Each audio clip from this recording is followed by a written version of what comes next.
on the Connect Finance portal. And we set the new knowledge article to be featured. It's Workday Spend Category Guidance 1.0, right here in the featured section.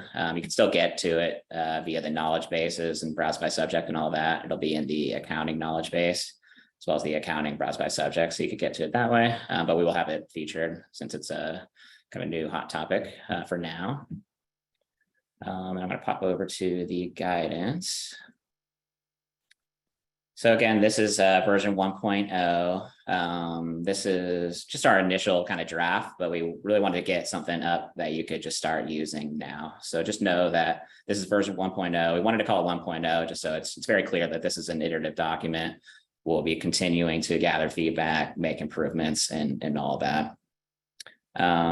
Just kind of like a little disclaimer, the data was pulled from Workday on August 10th.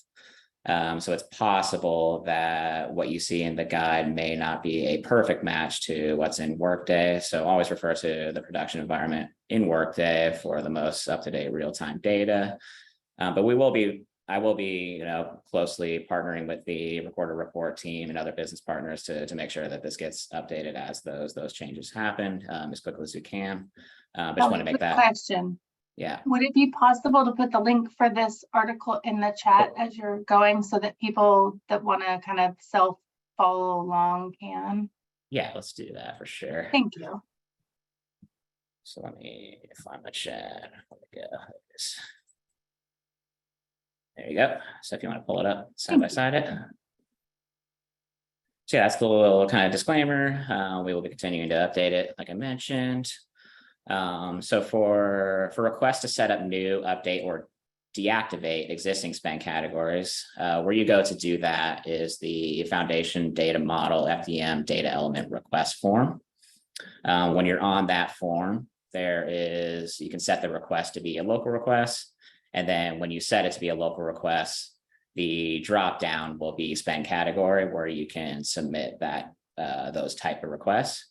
So I just want to make it clear, yeah, this guidance isn't related to making those types of changes, but you can go to that form to do that. So we want to make sure we included that there.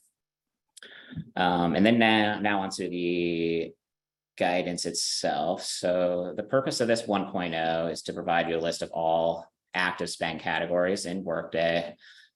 We call it level 1 because there is kind of like a level 1, level 2, level 3 hierarchy for the spend categories. Level 1 is essentially the whole shebang, the whole list of what's active. So that's kind of where we're starting. It's just by giving you the initial full list.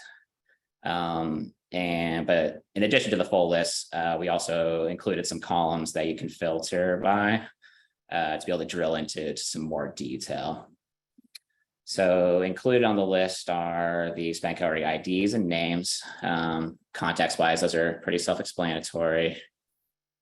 So one kind of ongoing effort as part of this guidance will be updating the descriptions. So you'll notice when you get to the Excel that not all the descriptions are filled out. So definitely aware of that. But you will notice that there are some descriptions for them. So we wanted to at least include what was there. And kind of as a part of this project will be that, like I mentioned, ongoing effort to get those updated. I did actually receive quite a few just today from the Recorder Report team. They've been partnering with Deloitte, and there's a lot of descriptions for me to go ahead and add. So now that we got this version published, I will be working vigorously to get those included as well. And then we'll start kind of defining the scope and the project plan for getting additional descriptions and appropriate usage added to those. Just want to be very clear if you're looking at that column and yeah, it feels kind of incomplete, just know that we will be working to get those updated. One quick add I want to add, Kelly. I forgot to mention, we're going to let Kelly get through his show and tell before we take the questions, but I see the hands raised. I have the questions in chat. I just want to call that out so you can keep it moving, Kelly. Yeah, that'd be great. Thank you. Appreciate that.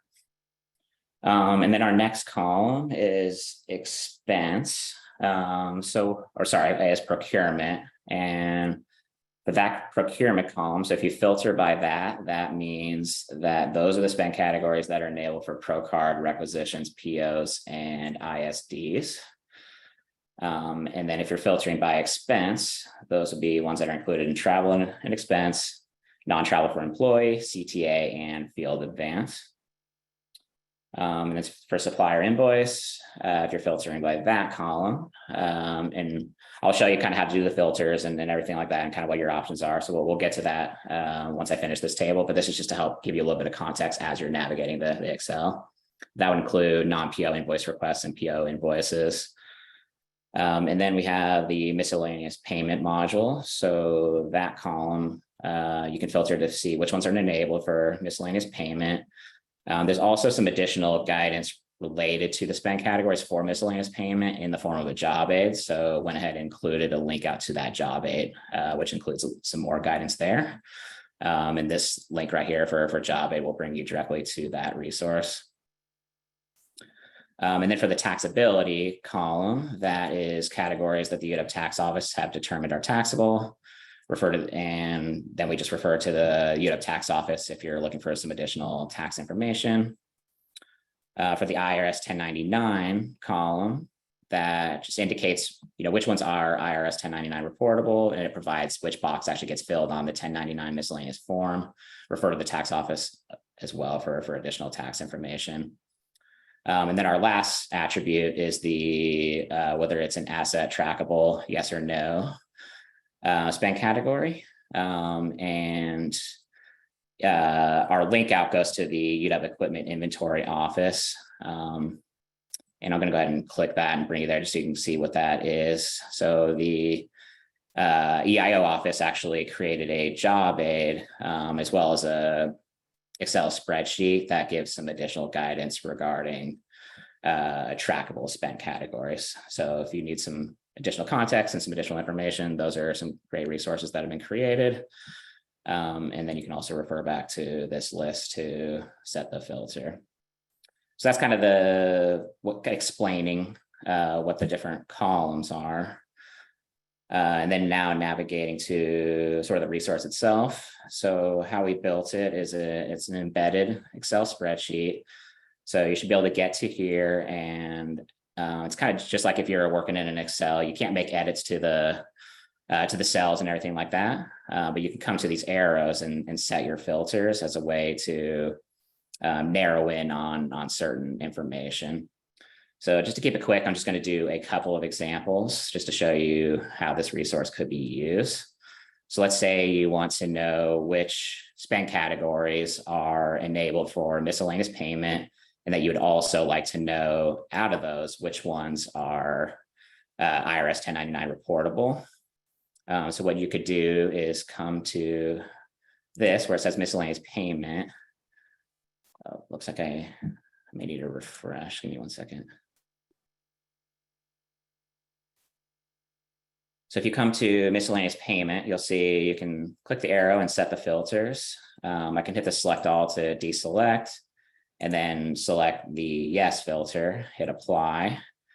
And now my list will just be the ones that are enabled for miscellaneous payment. And then I can add an additional filter, which is on the IRS 1099 column, which actually indicates on the form like which one gets set. But what you can do is come to blanks. If you remove the blanks and hit apply, now I have a list of which ones are enabled for miscellaneous payment and which ones are 1099 reportable. I think I'll just go ahead and stick with that one example because the same thing really applies to the other ones. So you could set, which ones are yes for procurement, and then add additional filters for the taxability, 1099, and et cetera. And the other thing to point out is we did enable the resource to be able to be downloaded. So let's say you don't want to do all the work right here. You'd rather actually just download the Excel and kind of work on it that way to view what you need to view. At the bottom of the embed, there is a link that says download, and you can actually download it as an Excel and then do with it as you please. And so one thing that's kind of cool too is when you hit download, it'll actually download based on the filters that you have set in here. So right now I have miscellaneous payment set to yes, and I'm showing only when there's text for the IRS 1099. When I do download that file, it'll actually have those filters set. And then when you pull up the Excel, you could still unfilter. It still has all the other data, but it downloads based on what filters you have set at that moment. And yeah, that is the 1.0 version of the knowledge article. And like I mentioned,